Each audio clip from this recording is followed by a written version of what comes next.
November 1443. An Ottoman cavalry commander receives an order to charge. He doesn't. Instead, he turns his horse, signals 300 men, and rides straight out of the battlefield, wearing Ottoman armor under Ottoman banners. By the time the generals realize what he's done, it's too late. One of the Sultan's most trusted officers has vanished.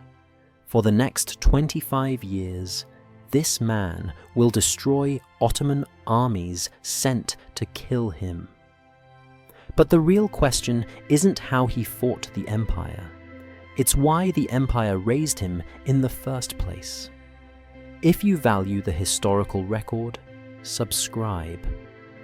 When the ledger closes, the bones still speak. The battlefield at Nish is chaos. Drums, thunder, horns scream.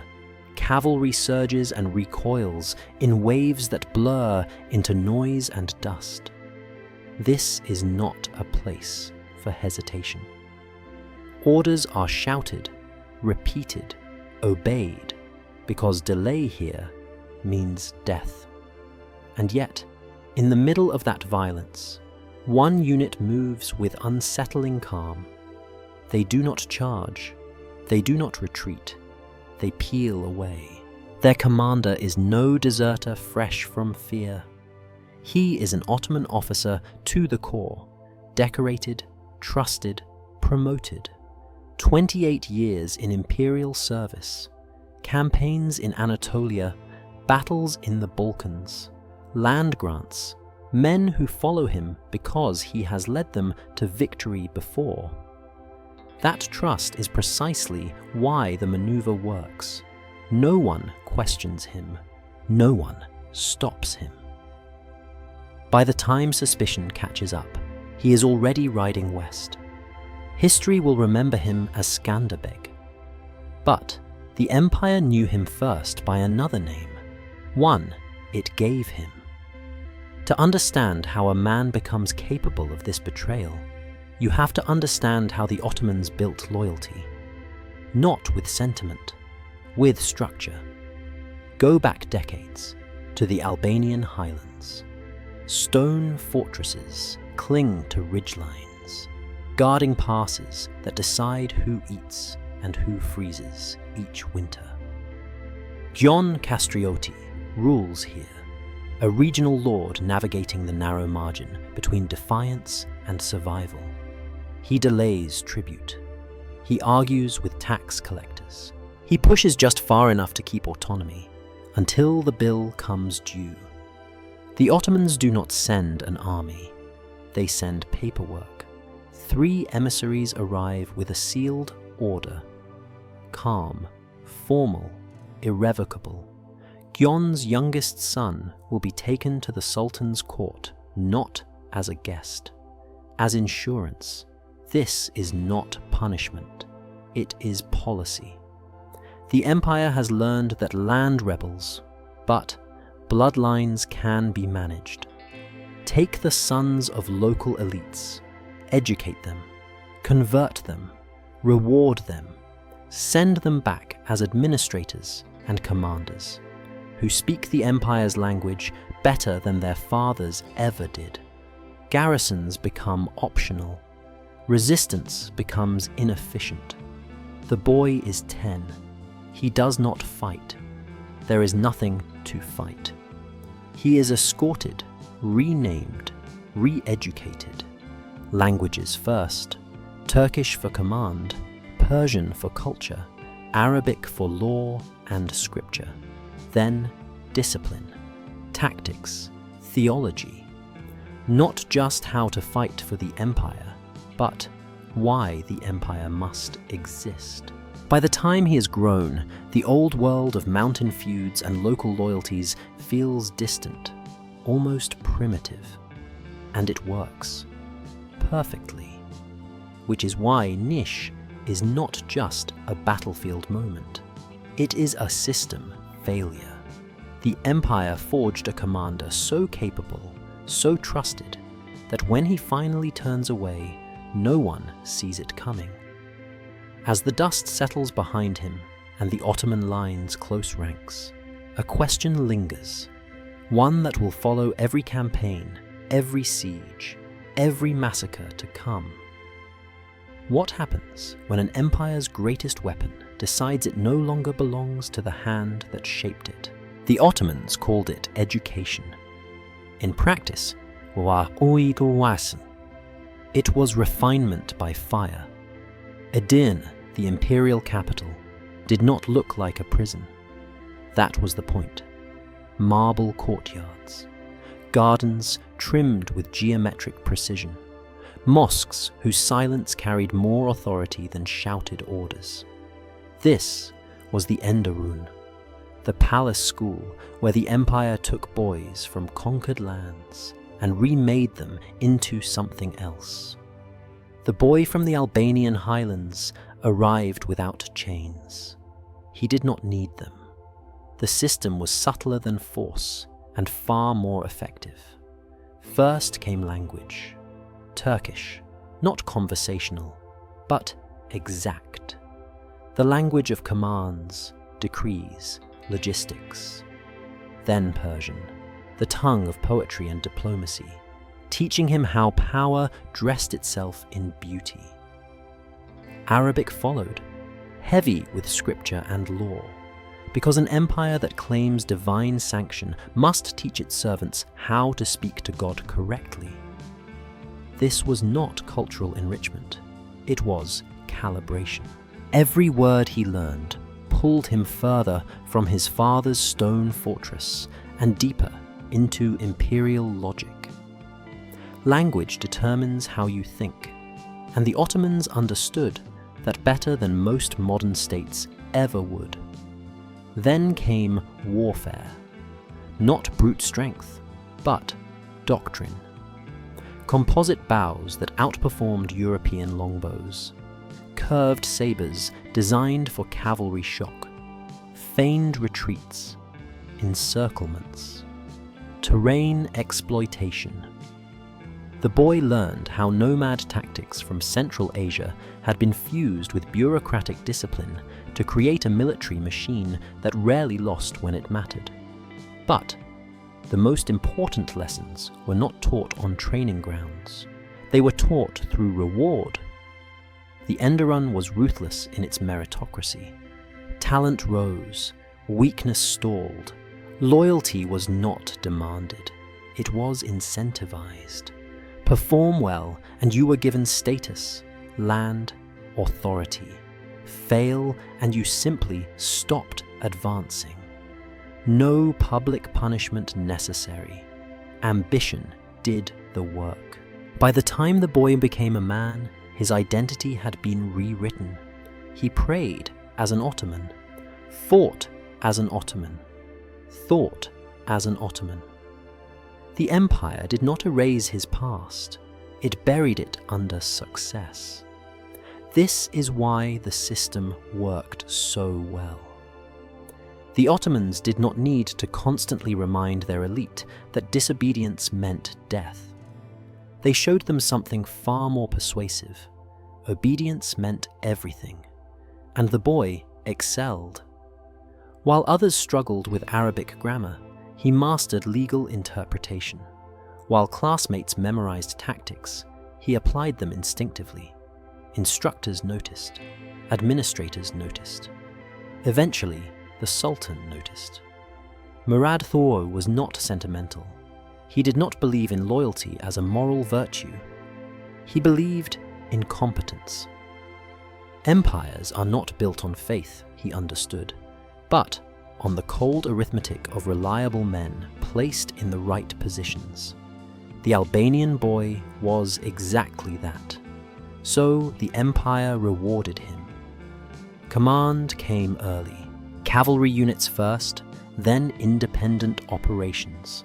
Campaigns in Anatolia against rival Turkish beyliks. Battles in the Balkans against Hungarians and Serbs. Each victory reinforced the lesson: the empire works. Resist it, and you are crushed. Serve it, and you rise. land grants followed, timars in Macedonia and Bulgaria. Not symbolic gifts, but real income streams tied to military service. Men under him were paid because he existed.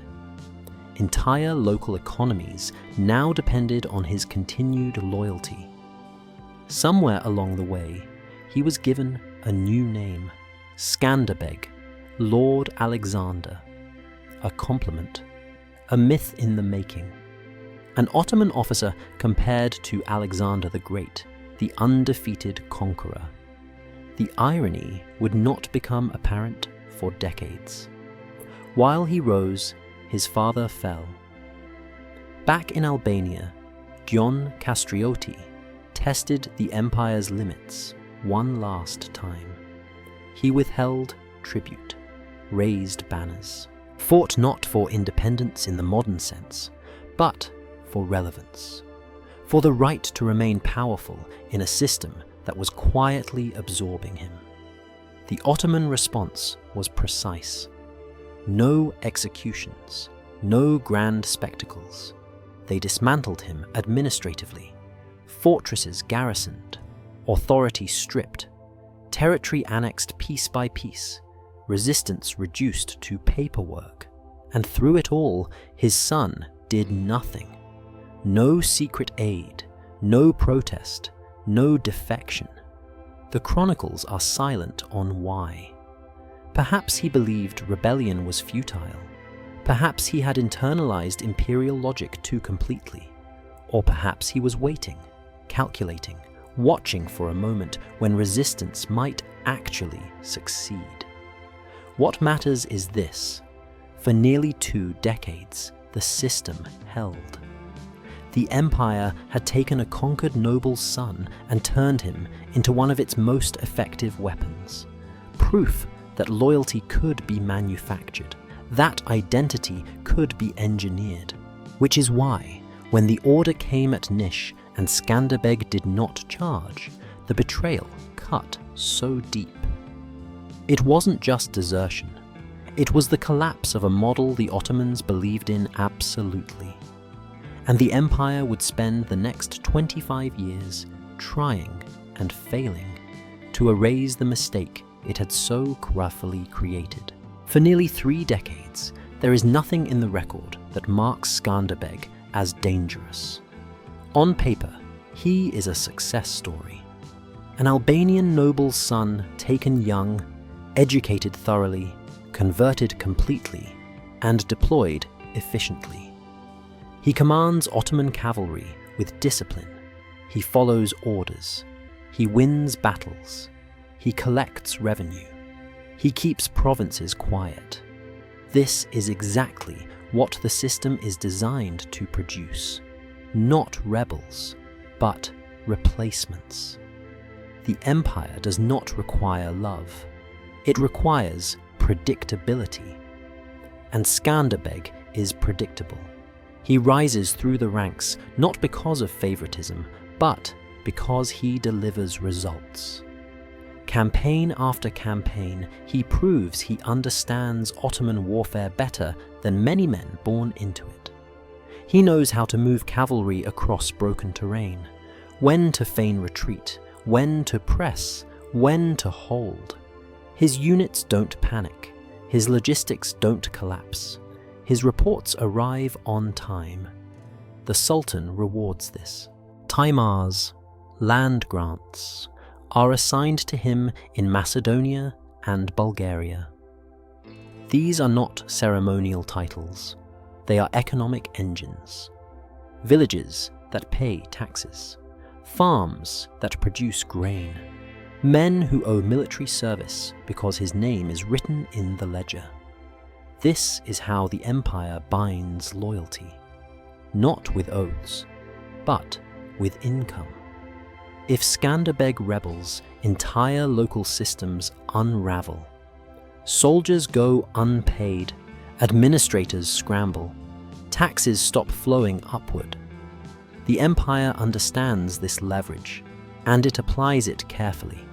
By giving him responsibility, it makes him expensive to lose, and expensive to betray. Somewhere during these years, the nickname appears: Skanderbeg, Lord Alexander. It is meant as praise, a comparison to Alexander the Great, undefeated, decisive, larger than life. In Ottoman culture, the name is not ironic, it is aspirational. Alexander is admired not as a Greek hero, but as a universal conqueror, a man who bent the world through speed and calculation. Skanderbeg earns the title honestly, which makes his silence during his father's rebellions impossible to ignore. Back in Albania, Jon Castrioti does what aging lords often do when their power fades. He resists openly. He withholds tribute, raises forces, tests whether the empire is distracted enough to let him claw back authority. Twice he tries. Twice he fails. The Ottoman response is cold and methodical. They do not execute him. Martyrs are inefficient. Instead, they disassemble him. Garrisons are installed. Fortresses reclassified. His authority reduced from commander to administrator in name only. Each move is legal, documented, final. And through all of it, Skanderbeg remains where the empire put him. He does not defect. He does not intervene. He does not even write letters. This is not cowardice. It is alignment. From the empire's perspective, this is the ultimate proof of success. Blood loyalty has been replaced with institutional loyalty. The son does not follow the father into a doomed rebellion. He understands the math. He has seen failed revolts crushed from the inside. If this story ended here, Skanderbeg would be remembered as a footnote. Another local noble absorbed into Ottoman administration, his family name slowly dissolving into imperial records. But something changes. Not in Albania. In the empire itself. By the early 1440s, Ottoman expansion is straining its own systems. Wars in Anatolia demand attention. Rival Turkish beyliks push at the borders. In the Balkans, Christian powers sense opportunity. Hungary and Poland begin coordinating something dangerous. Not a raid, but a full campaign. Sultan Murad II mobilizes everything he trusts. That includes Skanderbeg. He is summoned to lead cavalry against the Christian coalition moving through the Balkans. This is not an insult assignment. It is proof of confidence. Skanderbeg is placed exactly where the empire needs competence most, and that matters, because empires rarely collapse from outside pressure alone. They fracture when internal systems overlap in the wrong way, when loyalty, opportunity, and distraction align. At Nish, the Ottoman army is focused forward. Commanders are watching the enemy. Couriers are moving orders. No one is watching for betrayal from within because the system believes it has already solved that problem. Skanderbeg knows this terrain. He knows the doctrine. He knows how long it takes for suspicion to become action. Most importantly, he knows something the empire does not account for. A man can understand a system perfectly and still choose to leave it. When the moment comes, there is no speech, no announcement, no hesitation. Just a calculated withdrawal executed with the same discipline the empire taught him. 300 men follow, not because of ideology, because of personal loyalty. That is the crack in the design. The Ottoman system is brilliant at producing officers loyal to the state. It is less effective at eliminating loyalty to individuals who have proven themselves repeatedly under fire. Skanderbeg does not take an army. He takes a nucleus, enough to survive, enough to begin. By the time the Ottoman command structure realizes what has happened, the empire has already lost something it cannot easily replace. Not territory, not soldiers, certainty. And once certainty breaks, every campaign that follows becomes more expensive than the last. The Ottoman command does not panic immediately. That is the first mistake. On a battlefield, units reposition all the time. Cavalry screens adjust. Reserves redeploy. Messages arrive late. Signals get crossed. When Skanderbeg's formation slips away from the line, it does not register as treason. It looks like competence in motion, a commander doing exactly what experienced officers do in chaos. By the time suspicion sharpens, the window has closed. Ottoman doctrine is built on trust in procedure. Orders flow downward, compliance flows upward. The system assumes that men who have risen through it will continue to act inside it.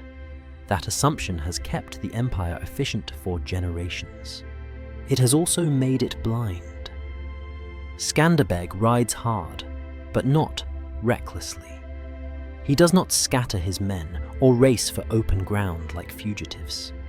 He moves along routes he knows from years of campaigning, choosing terrain that slows pursuit and masks numbers. His column stays tight, silent, disciplined. This is not escape, it is extraction. Behind him, the Ottoman army fights on, unaware that something irreplaceable has slipped through its fingers. The empire will later call this treachery. In practice, it is an audit failure. Because Skanderbeg does not just leave with men, he leaves with knowledge. He knows how Ottoman armies assemble, how long they can march before supply wagons become liabilities, which commanders follow doctrine rigidly and which improvise. He knows the timetables of messengers, the psychology of provincial governors, the weight the Sultan's seal carries on paper. Most of all, he knows how slow an empire is to accept that one of its own has broken away. His destination is not safety, it is symbolism. Kruja, the fortress, sits in central Albania, commanding mountain passes that link the interior to the coast. Whoever holds it controls movement, taxation, and rebellion. The Ottomans know this. That is why they garrison it heavily. Taking it by force with 300 men would be suicide. So Skanderbeg does not use force. He uses the empire. Somewhere along his ride west, he carries a document. Whether it is forged, stolen, or copied from memory is lost to time. What matters is that it bears the Sultan's seal and uses the language of imperial command. It orders the governor of Kruja to surrender the fortress to Skanderbeg for redeployment, citing urgent strategic needs in light of the Christian campaign. This is not an unusual order. Fortresses change hands routinely inside the Ottoman system. Garrisons are shifted. Governors are reassigned. The empire's scale demands constant movement. The paperwork exists precisely to make that movement smooth and unquestioned. When the governor reads the order, he hesitates. Briefly. Refusing a sealed command in wartime is dangerous. Delaying it can be fatal. If the document is real and he resists, he is guilty of insubordination. If it is false and he obeys, the mistake will be discovered later and blamed on confusion. In an empire built on hierarchy, the safest option is obedience. The gates open. Skanderbeg enters Kruja not as a conqueror, but as an authorized officer. His men are fed. Quarters are assigned. There is no alarm because there is no reason for one. until it is too late. The takeover is fast, ruthless, efficient. The governor is seized. Officers are disarmed. Confused soldiers are overwhelmed before they can organize resistance. There is no prolonged fight, no heroic last stand.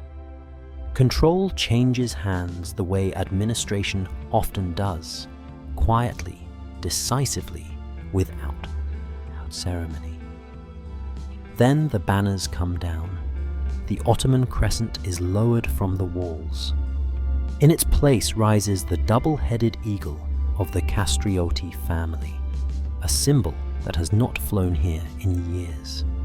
For the first time since his father's defeat, the name returns to stone and sky. This is the moment the rebellion becomes real, not because of ideology, because of logistics. A fortress is not just a military asset. It is a warehouse, a treasury, a message. It tells every nearby lord, village elder, and mountain clan that Ottoman control is not absolute, that documents can be turned against the empire that issued them, that a man raised by the Sultan now stands on Albanian walls. Word spreads faster than armies ever could. And with it comes a dangerous question for every local power broker in the region. Do you submit now or wait to see if this holds? Skanderbeg understands the risk. Kruja is a declaration, but it is also a trap. Holding it will invite immediate retaliation. The Ottomans will not negotiate. They will respond with force, overwhelming, methodical force, which is why the next move matters more than the betrayal itself. Skanderbeg does not declare himself king. He does not issue proclamations. He calls for a meeting. On March 6th, 1444, Albanian lords gather in Lezhë. Men who have spent generations fighting each other over land, honor, and blood feuds now sit in the same hall. They do not trust Skanderbeg. Some remember his father's failures. Others remember his years wearing Ottoman armor. They all understand one thing. If the empire crushes this rebellion quickly, anyone associated with it will be destroyed. Skanderbeg does not promise victory. He promises cost. He tells them the Ottomans will come. With armies they cannot defeat in open battle. With resources Albania cannot match. But he also tells them what he knows, how the empire thinks, how it moves, where it bleeds. Unity, he argues, is not idealism. It is survival. The League of Lezhë is born not from hope, but from fear calculated correctly. And somewhere in Edirne, Ottoman administrators begin to realize the scale of what has gone wrong. They did not lose a commander. They lost control of the narrative. What they believed was a solved problem has reopened, and it will cost them far more than men to close it again. The Ottomans respond the way empires always do when surprised. They assume the problem is small. From Edirne, the reports read like an inconvenience. A trusted officer has defected. A fortress has been lost through deception. This is not a collapse. It is a correction waiting to happen. Send a commander. Send troops. Restore order. Move on. That assumption will cost them thousands of lives. Because Skanderbeg does not treat Kruja as a last stand. He treats it as bait. Inside the fortress, he does not celebrate. He inventories weapons, grain, horses, messengers. He knows the Ottomans will move quickly, but not instantly. Empires do not pivot on instinct. They pivot on paperwork. Orders must be written. Forces reassigned, supply lines calculated. That delay, measured in weeks, sometimes days, is the only window he has. So, he uses it. Messengers ride out across the Albanian highlands, not with promises, but with proof. The fortress has fallen. The Castrioti banner flies again. Ottoman soldiers were expelled not by an invading army, but by their own procedures turned inside out. For local lords, this matters more than rhetoric. Albania is fractured by design. Blood feuds stretch back generations. Land disputes have been inherited alongside surnames. The Ottomans understand this perfectly. Their rule in the Balkans relies on fragmentation. Reward one lord, punish another, keep everyone just fearful enough to stay isolated. Unity is the one thing the empire does not want, which is why Skanderbeg does not call for loyalty. He calls for coordination. On March 6, 1444, representatives from Albania's major noble families gather in Lezhë. The room is tense before anyone speaks. These men do not trust each other. Some have already made accommodations with the Ottomans. Others have lost fathers or brothers in wars fueled by Ottoman gold and promises.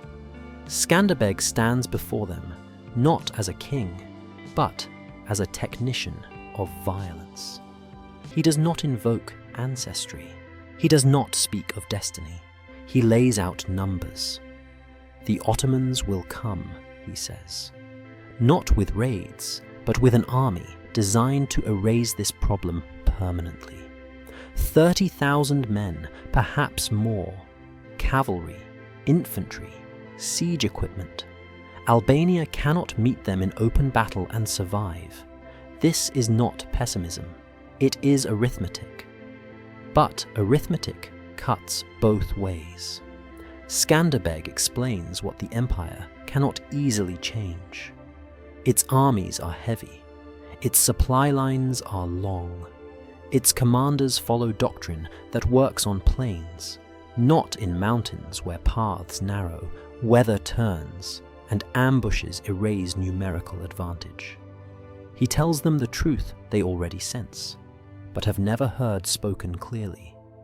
Albania cannot defeat the Ottoman Empire, but it can make holding Albania unbearably expensive. That is the offer, not freedom, not glory. Cost. If they fight together, share intelligence, coordinate defenses, pool resources, they can force the Ottomans into a war of attrition that drains men, time, and prestige. If they fight separately, they will be picked apart, bribed, or crushed one by one. Some object immediately, others hesitate. A few say nothing at all, already calculating which side offers better survival odds. This is not a romantic alliance. It is a temporary convergence of fear. Enough agree. The League of Leisure is formed, a loose military coalition with Skanderbeg as commander-in-chief. In theory, decisions are shared. In practice, everyone understands that once Ottoman armies cross the border, there will be no time for debate. The League's greatest strength is also its greatest weakness. It exists only as long as fear outweighs self-interest. The Ottomans know this. They will test it relentlessly. And they do.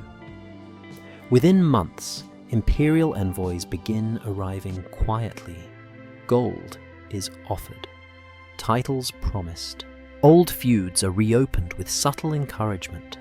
The message is consistent. Stand aside now, and you will be spared when the hammer falls. Some listen. Skanderbeg expects this. He does not waste energy trying to enforce loyalty through punishment. Instead, he focuses on something more immediate: the first Ottoman response. In June 1444, an Ottoman army under Ali Pasha moves into Albanian territory, around 30,000 men. This is not a punitive raid. It is a demonstration of force meant to shatter the illusion of resistance quickly. Villages burn along the route. Scouts probe mountain passes. The message is clear: submit or be erased. Skanderbeg gathers what the League can muster: 15,000 men, cavalry and infantry mixed, some veterans, many not. The numbers are terrible, but the terrain is not neutral. At a field near Torviol, he positions his forces deliberately. The valley is narrow. Hills rise on both sides. Ali Pasha cannot deploy his full army at once. His numerical advantage becomes congestion. Skanderbeg waits. He lets the Ottomans advance, confident, disciplined, certain that weight alone will decide the day. He holds his center just long enough to fix their attention, then releases the flanks. Hidden cavalry erupts from the hillsides, slamming into the Ottoman formation from angles doctrine did not anticipate. The army fractures.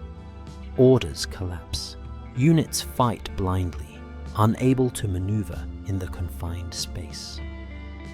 By the time Ali Pasha realizes what is happening, the battle is already lost.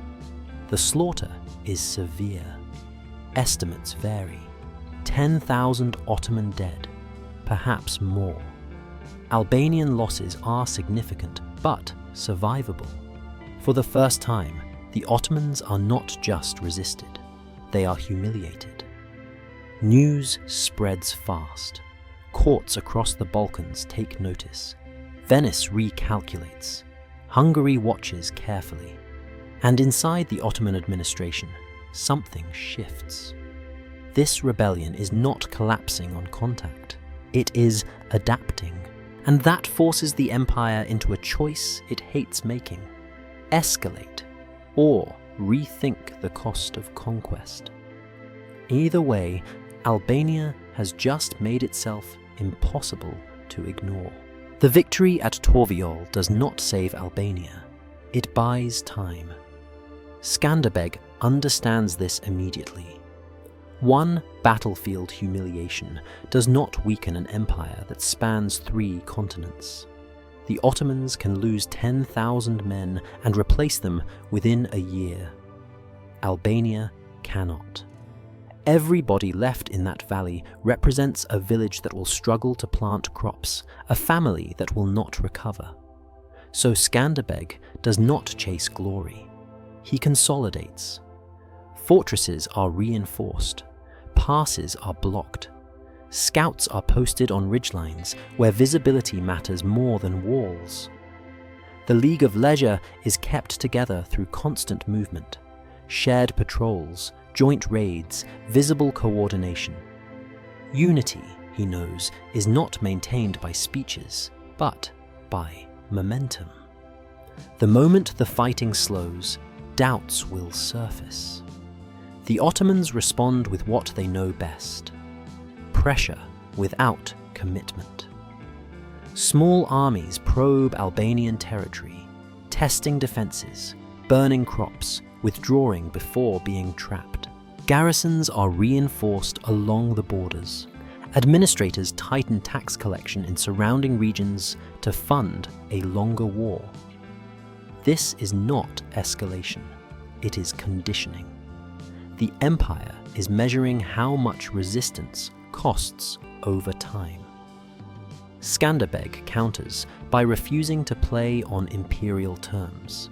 He never meets Ottoman armies where doctrine favors them. No open plains, no long pursuits, no sieges unless success is certain. Instead, he turns the mountains into a system, one that mirrors the empire's own logic, but on a smaller scale. Ambushes replace battles. Supply trains become targets. Messengers disappear. Ottoman units march for days only to find roads blocked, water sources poisoned, guides bribed or dead. Every mile forward costs more than the last. This is not heroism, it is accounting. The Ottomans keep records of grain issued, horses lost, soldiers missing. Skanderbeg's war forces those numbers to climb in places the empire hates, not in decisive battles that justify sacrifice, but in attrition that produces nothing but expense. By 1446, the pattern is clear. Ottoman commanders begin requesting transfers. Albania is not prestigious, it is frustrating. Victories are slow, losses are constant. No banners are captured, no cities fall cleanly. Every campaign ends with the same report. Resistance continues. Inside the League, cracks begin to show. Some lords question the strategy. They see villages burned and ask whether submission might preserve more lives. Others quietly accept Ottoman gold in exchange for neutrality. Skanderbeg does not confront them publicly. He notes their behavior and adjusts. Garrisons are placed where loyalty is proven. Supply routes avoid questionable territory. Trust becomes tactical. In 1450, the empire decides patience is no longer enough. Sultan Murad II comes himself. This is escalation. An army of unprecedented size marches toward Kruya. Tens of thousands of men, siege engineers, artillery, and the logistical machinery that broke fortresses across the Balkans. The message is unmistakable. This rebellion will not be managed. It will be erased. Skanderbeg makes a decision that looks reckless to outsiders. He does not lock himself inside Kruya with his full army. Instead, he splits his forces. A loyal commander is left to hold the fortress with a strong garrison. Skanderbeg takes the rest into the mountains. His goal is not to save the walls, but to attack the siege itself. This transforms the campaign. The Ottomans bombard Kruya relentlessly. Walls crack. Defenders patch breaches with rubble and timber. Assaults are launched and repelled at terrible cost. But every time momentum builds, something goes wrong behind the lines. Supply convoys vanish. Foraging parties are ambushed. Engineers are killed traveling between camps. Cannon ammunition runs low, then stops. The siege pauses. Repairs inside the fortress accelerate. What should have been a straightforward reduction turns into a stalemate. The empire has soldiers. What it lacks is time. As months pass, disease spreads through the Ottoman camp. Winter approaches. Balkan winters are merciless to armies dependent on long supply chains. Murad II calculates the cost and makes a decision few expect. He lifts the siege. Kruya stands. This is not a decisive victory. Albania is exhausted. The garrison inside the fortress is half-starved. Skanderbeg's mobile forces have lost men they cannot easily replace. But, strategically, the message is devastating. The Sultan came and failed. Across the empire, administrators take note. Prestige has been damaged. A fortress held by a rebel trained by the Ottomans themselves has defied imperial artillery and logistics. This cannot be explained away as chance. When Murad II dies soon after, his successor, Mehmed II, inherits more than a throne. He inherits a problem that does not go away. Mehmed is young, brilliant, and ruthless. But his ambitions lie elsewhere. Constantinople calls to him. Albania, for the moment, is a distraction. Pressure continues, but the full weight of the empire is delayed. For Skanderbeg, this pause is both opportunity and warning. He has proven that the empire can be stalled. He has not proven it can be stopped. Every year the war continues, Albania bleeds. Every year the Ottomans learn. They adapt. They begin building fortresses inside Albanian territory, not to conquer quickly, but to stay permanently. Administration follows. Taxes, records, control. The war is changing shape. It is no longer about battles. It is about endurance. And Skanderbeg knows the equation he is fighting against is brutal and unforgiving. The empire does not need to win brilliantly. It only needs to outlast him. The question now is no longer whether he can defeat Ottoman armies. It is whether Albania can survive the cost of doing so. By the early 1450s, the war settles into a rhythm that favors no one who lives on the land. There is no single front anymore. No decisive clash that promises resolution. Instead, there are seasons of movement and seasons of waiting. Ottoman columns advance cautiously, build or reinforce a fort, then hold. Albanian forces strike supply lines, disappear, and strike again. Villages sit between these motions, like accounts waiting to be settled. Skanderbeg reads the numbers relentlessly. Albania's population is small. Every man of fighting age matters. Losses cannot be hidden inside imperial census rolls or replenished from distant provinces. When an Albanian dies, the cost is immediate and personal. A farm unworked, a family weakened, a future narrowed.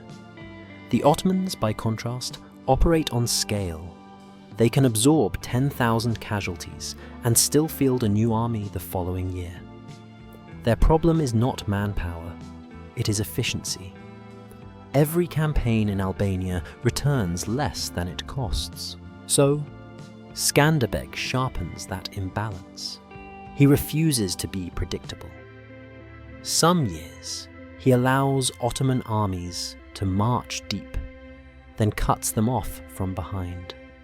Other years, he raids across borders into Macedonia, striking garrisons that thought themselves secure. He never holds territory he cannot defend. He never commits to sieges that lock his forces in place. Speed becomes the weapon. Ottoman commanders begin to complain quietly.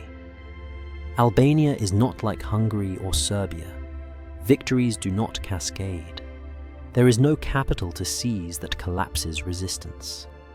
Every success produces another ambush, another burned convoy, another month of delay. In 1457, the empire decides to force an answer. A large Ottoman field army advances with a clear objective: find Skanderbeg's main force and destroy it in open battle. No sieges, no probes. This is meant to end the war decisively. The League is fracturing by now. Some lords have withdrawn support. Others hedge, sending fewer men than promised. Skanderbeg cannot match the Ottomans head-on without risking annihilation. So, he does what the empire least expects. He vanishes. For months, there is no major engagement. Albanian forces disperse into small units. Ottoman scouts find empty valleys and abandoned camps. Commanders grow nervous. Supply costs rise as troops remain mobilized without progress. Morale erodes. Then, on September 2nd, 1457, Skanderbeg strikes. At dawn, Albanian forces fall on the Ottoman camp near Albalena, not with probing attacks, but with full commitment. Cavalry tears through command tents. Infantry targets officers. Archers pick off messengers before orders can spread. The goal is not to defeat the army in formation. It is to prevent it from forming at all. Confusion spreads faster than discipline can restore it. Units fight independently. Some rally, many break. When order finally returns, the Ottomans find themselves facing an enemy that has already taken what it came for and withdrawn. The losses are catastrophic. Thousands dead, equipment captured, prestige shattered. For the second time, a large imperial army has been humiliated, not because it lacked strength, but because it could not force the kind of battle it needed. Across Europe, reactions ripple outward. Venice debates increasing support. Hungary considers renewed pressure in the Balkans. Rome praises Skanderbeg as a bulwark of Christendom. Skanderbeg understands the irony. Praise does not feed soldiers. Victories do not repair fortresses. And admiration does not replace manpower. The Albanian economy is stretched thin. Fields go untended as men stay mobilized. Trade routes are unreliable. Fortresses require constant repair. Soldiers expect pay, food, and equipment. Loyalty, he knows, erodes fastest when hunger sets in. So, he makes a decision that reveals the limits of resistance. He accepts a foreign overlord. Skanderbeg recognizes the King of Naples as his suzerain in exchange for gold, supplies, and diplomatic cover. It is a calculated humiliation, trading theoretical independence for practical survival. Naples is far away. Its control is light. Its support is tangible. The Ottomans see this for what it is, a temporary patch, not a solution. Meanwhile, Mehmed II achieves what his father could not. In 1453, Constantinople falls. The implications are immediate. The Ottomans are no longer distracted by their greatest ambition. The empire's resources, prestige, and confidence surge. Albania, once an irritation on the periphery, becomes unfinished business. Pressure increases. New commanders are sent. Fortresses multiply inside Albanian territory, forming a web designed not to defeat Skanderbeg in battle, but to confine him. Roads are controlled, tax systems imposed. Administration creeps forward behind walls and garrisons. This is the empire adapting. Skanderbeg continues to win battles. Ambushes succeed. Raids disrupt plans. But each victory now buys less time than the last. The Ottomans are learning which mistakes not to repeat. They move slower, heavier, more deliberately. The war is no longer dynamic. It is grinding. Skanderbeg is aging. His officers are veterans, but replacements are younger, less experienced. The League barely exists beyond paper. Many lords have made their peace with the empire, quietly waiting for the end. And yet, Skanderbeg fights on. Not because he believes final victory is possible, but because surrender would collapse everything at once. Every year he holds out, keeps Albania from full absorption. Every campaign delays the inevitable. Every Ottoman army that retreats, bruised, buys another season of autonomy for villages that would otherwise be taxed, conscripted, and reorganized into imperial order. This is what resistance looks like when stripped of romance. It is not a path to triumph. It is a negotiation with time. And time, Skanderbeg knows, is the one resource the Empire always has more of. By the early 1460s, even success feels heavy. Skanderbeg is still winning engagements. Ottoman detachments still vanish in mountain passes. Supply trains still burn. Commanders still hesitate before taking assignments in Albania. On the surface, nothing has changed. Underneath, everything has. The war has consumed a generation. Men who first rode out with Skanderbeg as hardened veterans now walk with scars and limps, or do not walk at all. Their replacements are boys, strong, eager, but untested. They have heard stories of Torviol and Albulena, but stories do not teach you how to hold formation when cavalry breaks through, or how to keep fighting when friends fall beside you. The Ottomans see this clearly. They stop seeking decisive battles. Instead, they build permanence. Fortresses rise in eastern Albania, linked by roads and garrisons. Administrators follow behind soldiers. Taxes are assessed. Registers are written. This is conquest without drama. Slow, methodical, suffocating.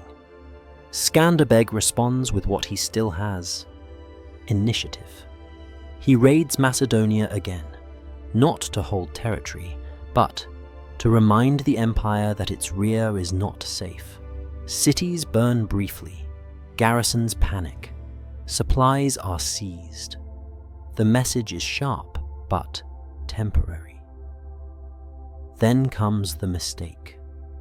In 1464, Skanderbeg lays siege to an Ottoman-held city. It is not an irrational decision. The garrison is small. The location matters. Taking it would disrupt the network tightening around Albania. But sieges freeze motion, and motion has always been his advantage. While the Albanians commit to the siege, an Ottoman relief force moves fast and unseen. When it arrives, the Albanian army is caught between walls and open ground. Skanderbeg rushes back, salvages what he can, but the damage is done. It is not a rout, but it is a defeat. For the first time, the Ottomans have proof that Skanderbeg can be forced into error. Propaganda spreads quickly. The rebel can bleed. He can be outmaneuvered. He is not invincible. That matters more than territory. Inside the League, hesitation hardens into withdrawal. Lords reduce contributions. Some stop sending men entirely. Others negotiate quietly with Ottoman officials, securing favorable terms for surrender when the time comes. Skanderbeg cannot punish them. He no longer has the force to do so. Authority now rests almost entirely on his reputation, and reputation decays fastest after loss. He compensates by fighting harder. In 1466, Mehmed II returns in person, bringing an army vast enough to erase remaining resistance. The siege engines that broke Constantinople roll toward Kruja. The empire is done tolerating delay. Once again, Kruja holds. The walls crack. The garrison starves. Skanderbeg harasses supply lines relentlessly. Winter approaches. Disease spreads. The Sultan withdraws, not defeated, but unfinished. This time, however, Mehmed leaves something behind. Fortresses, permanent ones, stone and garrisons spread across Albania's eastern approaches, sealing routes Skanderbeg once used freely. Movement becomes harder. Raids take longer. Escape narrows. The empire is no longer chasing Skanderbeg. It is fencing him in. The logic is brutal and effective. Even if he wins every battle, He cannot undo roads already built, registers already written, villages already taxed. Administration does what armies cannot. Skanderbeg understands the shift immediately. This is no longer a war he can maneuver around. It is a siege on an entire country.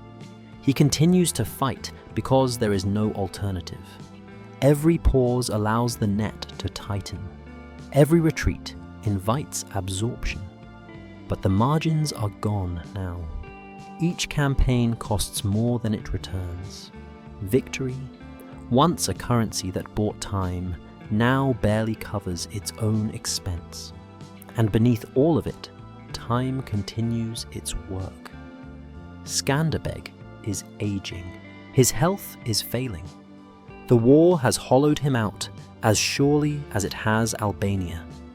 He has outlasted commanders, sultans, and armies, but not the mathematics of empire. The Ottomans do not need to defeat him in battle anymore. They only need him to stop, and that, finally, is something no general can command. By the mid-1460s, the Ottomans stop trying to outfight Skanderbeg. They start waiting him out. This is not retreat. It is refinement.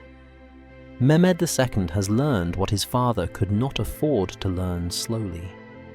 Albania is not a battlefield problem. It is an administrative one. Armies can be defeated. Commanders can be humiliated. But systems, once rooted, do not need victories to function. So the empire changes its objective. No more dramatic campaigns meant to crush resistance in a single season.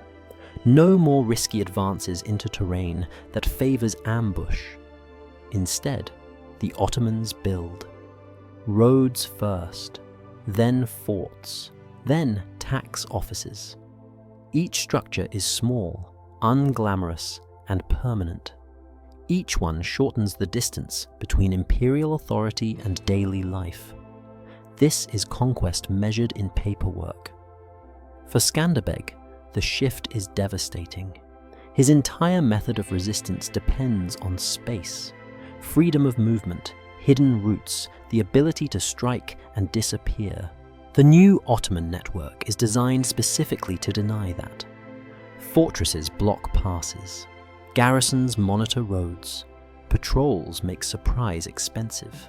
The mountains are still there, but they are no longer empty. Skanderbeg adapts as long as he can. Raids continue. Ottoman detachments still vanish. But every operation now requires more men, more time, more risk. Retreat routes are fewer. Safe villages become scarce. Intelligence arrives late. This is what the empire excels at. Reducing margins. Inside Albania, exhaustion becomes visible. Fields lie fallow.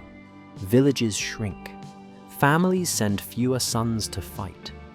Not because they lack courage, but because they lack bodies. Hunger erodes loyalty faster than fear ever could. Skanderbeg writes letters to Venice, to Naples, to the Pope. He reminds them of promises made, alliances sworn, the shared danger of Ottoman expansion. Responses arrive slowly, cautiously, and with conditions attached. Gold replaces soldiers. Prayers replace armies. Sympathy replaces commitment. Albania is no longer fashionable. In 1466, Mehmed II returns again, bringing overwhelming force. Kruja is besieged for the third time. The walls endure. The defenders suffer. Skanderbeg fights outside the siege as best he can. But the Ottoman logistics this time are prepared for exactly that. Winter comes. The Ottomans stay. When they finally withdraw, it is not because they failed. It is because they achieved something more valuable than a fallen fortress. They leave behind a lattice of control that will not retreat with the army. The message is clear. Resistance can continue, but it will now do so inside an imperial cage. Skanderbeg is in his 60s. He still rides, still plans, still fights. But the war has changed speed, and age is no longer neutral. Illness slows him. Recovery takes longer. Each campaign costs him men he cannot replace, and strength he cannot regenerate. The Empire notices. They stop gambling on annihilation. They send competent, cautious commanders with clear instructions: avoid traps, protect supply lines, build permanence. Some engagements are lost. That is acceptable. What matters is that the net tightens. Skanderbeg wins battles. He loses ground. This is the paradox of late resistance. Tactical success paired with strategic shrinkage. Each victory happens inside a smaller perimeter. Each ambush delays a future that grows more inevitable. The League of Leisure exists in name only now. Lords act independently, securing their own survival. Some flee to Italy. Others accept Ottoman terms quietly. The unity forged in fear has dissolved under pressure. Skanderbeg cannot stop this. He can only slow it. In early 1468, sickness strikes. Malaria, a disease as old as the region itself. It does not care about victories, tactics, or reputations. It does not negotiate. On January 17th, 1468, Gheorghe Castrioti Skanderbeg dies. Not in battle, not on horseback, in bed. The resistance does not end that day, but it loses its center of gravity. Without him, coordination collapses. Ottoman pressure increases. Fortresses fall one by one. Venice takes over what remains, not to preserve Albanian independence, but to protect its own interests. A decade later, Kruja finally falls. From the Empire's perspective, the lesson is complete. Skanderbeg proved that an empire could be humiliated repeatedly and still win. That resistance could delay conquest for a generation and still fail. That loyalty manufactured by systems can fracture, but systems adapt. From Albania's perspective, the lesson is harsher. Resistance bought time, time cost lives, and time eventually ran out. But the story does not end where the empire would prefer it to. Because while the Ottomans absorbed the land, they never absorbed the meaning of what they faced. For 25 years, a man they raised turned their doctrine, logistics, and patience against them, and made conquest expensive enough to be remembered. Empires record outcomes. People remember defiance, and sometimes memory is the only victory left. Skanderbeg's death does not end the fighting. It changes its nature. For the Ottomans, January 1468 is not a triumph. There are no celebrations, no proclamations of victory. The man they fought for 25 years did not die by their hand. He was not paraded, not executed, not erased. He simply slipped beyond reach. The one outcome an empire never fully controls. But empires do not need heroes to die dramatically. They need resistance to lose coordination. And that is exactly what happens. Without Skanderbeg, Albanian resistance fractures immediately. Not because his followers lack courage, but because they lack a system. For decades, Skanderbeg was the system, the strategist, the negotiator, the unifying authority. He turned personal loyalty into operational coherence. Once he is gone, that coherence collapses. Fortresses still hold, garrisons still fight, raids still happen. But they are no longer synchronized. Intelligence does not travel cleanly. Decisions are delayed or contradicted. The Ottomans notice the difference within months. They respond methodically. Rather than rushing to crush every remaining stronghold, they isolate them. One by one, roads are secured, supply lines severed, relief forces intercepted. The empire has learned patience too well to waste it now. Venice steps in, not as a savior, but as a stakeholder. Albania's remaining defenses are taken over by Venetian commanders. Gold flows, mercenaries arrive, engineers reinforce walls.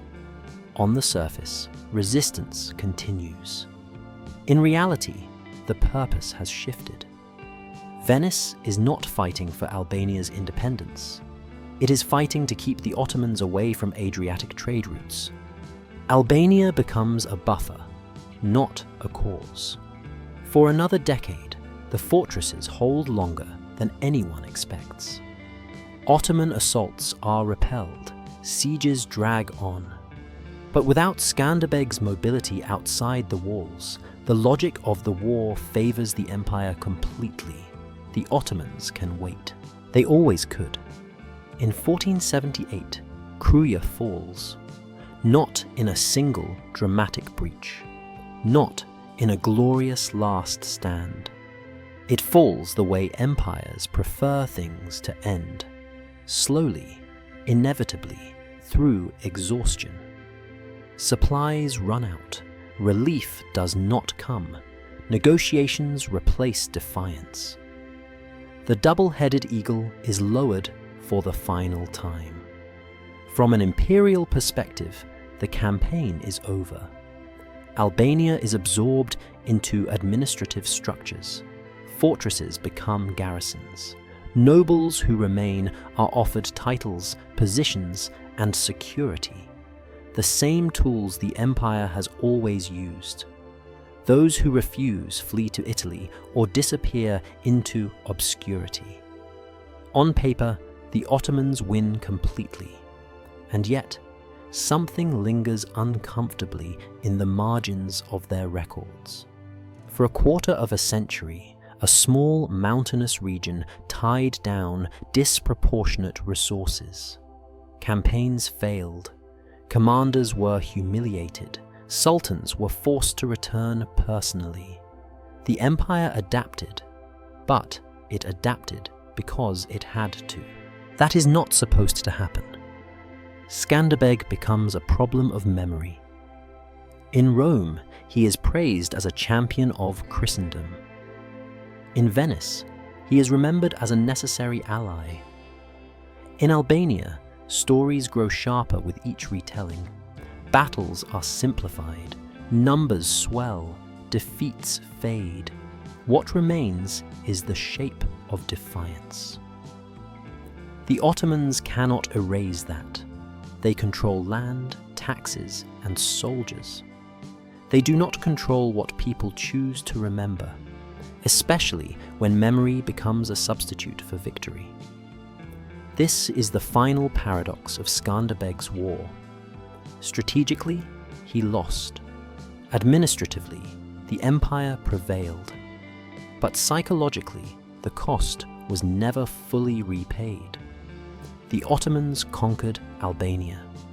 They did not conquer the idea that empire can be resisted. And for future generations, long after the ledgers closed and the bones settled into the soil, that idea would matter far more than the outcome written in official histories. Because empires count years, people count meaning. And meaning does not surrender easily.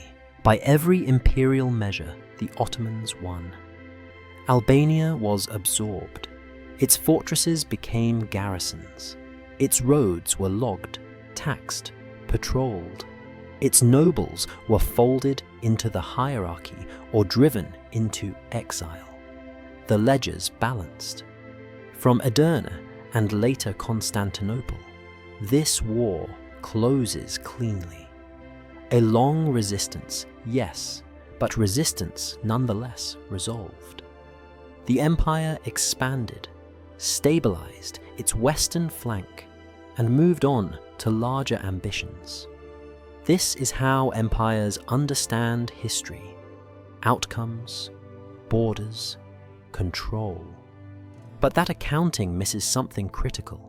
For 25 years, the Ottoman Empire was forced to fight a war it could not optimize. A war where doctrine failed repeatedly, where numbers did not translate cleanly into victory, where one man, trained by the state itself, exposed the limits of imperial control. That is not nothing. Skanderbeg did not defeat the empire. He disrupted its assumptions. The Ottomans believed loyalty could be engineered completely, that education, reward, and structure could erase origin and replace it with obedience. In most cases, they were right. The system worked extraordinarily well across the Balkans, which is precisely why Skanderbeg mattered. He was not an external rebel. He was internal proof of failure. A man who understood Ottoman law, logistics, psychology, and warfare so well that he could weaponize them against the empire for a generation. He did not fight like a medieval warlord.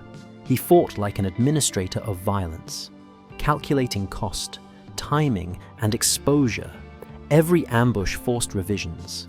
Every failed siege demanded explanation. Every humiliating retreat rippled through the bureaucracy. Empires can absorb losses.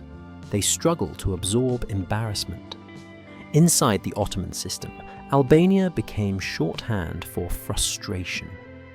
Commanders requested reassignment.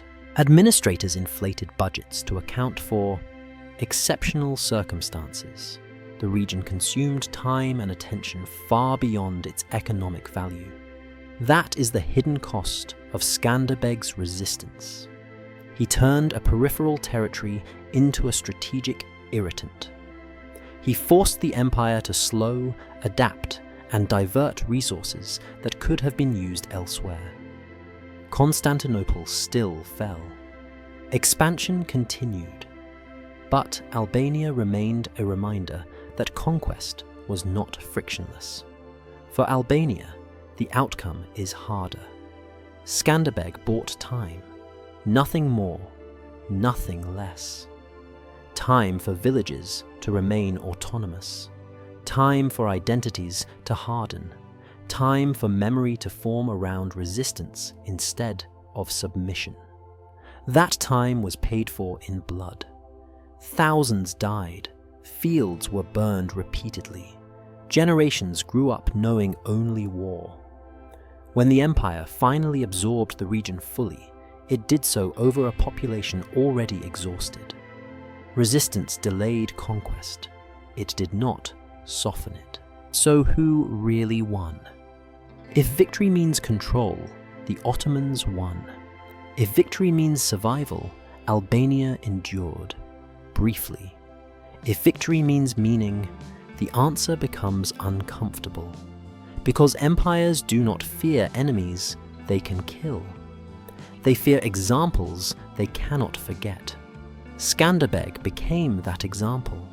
Centuries later, when Albanian identity re-emerged under Ottoman rule, it did not look back to administrative reforms or periods of peace.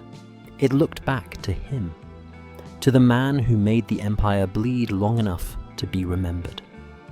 That memory did not liberate Albania, but it prevented complete erasure. And that is the final truth this story forces us to confront. Resistance does not need to succeed to matter. It only needs to prove that power is not absolute. Empires rule land. They do not rule meaning. And sometimes, meaning is the only thing left standing after the banner's fall. Empires prefer clean endings, a final siege, a lowered banner, a treaty signed under supervision. In 1478, when Kruja finally falls, the Ottoman administration records the outcome with familiar efficiency. Garrisons installed, taxes assessed, roads secured. The long Albanian problem is closed. The ledger balances. But ledgers only record what can be counted. They do not record hesitation in command tents. They do not record years when armies marched and returned diminished. They do not record the cost of having doctrine fail in public repeatedly against a man the empire itself trained. Skanderbeg is gone. Albania is absorbed. On the surface, nothing challenges imperial authority anymore. Life resumes under Ottoman order, predictable, regulated, controlled. And yet, something has shifted. For 25 years, the empire learned that loyalty could be broken even after it was engineered carefully. That knowledge does not disappear when a fortress falls. It lingers in policy, in caution, in the quiet adjustments made to avoid repeating the same mistake twice. The Ottomans would continue to use hostage systems. They would continue to educate elites from conquered lands. But trust would never again be as naive. This is the invisible legacy of Skanderbeg's war. He did not liberate Albania. He did not defeat the empire. He changed the way power evaluated risk. For Albania, the cost was devastating. Resistance delayed conquest, but it did not soften it. When control finally came, it arrived fully formed. Administrative, military, and psychological. Villages were reorganized, families adapted. Memory retreated into stories told quietly, away from official records. But memory survived. That is the part empires consistently underestimate. Centuries later, when Albanian identity sought a foundation, it did not turn to the years of submission. It returned to the man who forced the empire to work harder than it wanted to the decades when conquest was not inevitable, only expensive. This is why Skanderbeg still matters. Not because he won, but because he made victory costly enough to be remembered. So, we return to the question that opened this story. How does an empire manufacture loyalty so complete that betrayal becomes its greatest vulnerability, and who ultimately pays the price when resistance only delays the inevitable? The empire paid in time, resources, and certainty. Albania paid in blood, land, and exhaustion. Both paid, but only one controlled the ledger. When the banners fell and the records closed, the Ottomans ruled the territory. But the bones beneath the soil told a different story. One not of triumph, but of cost. And history, when read carefully, remembers cost far longer than it remembers control.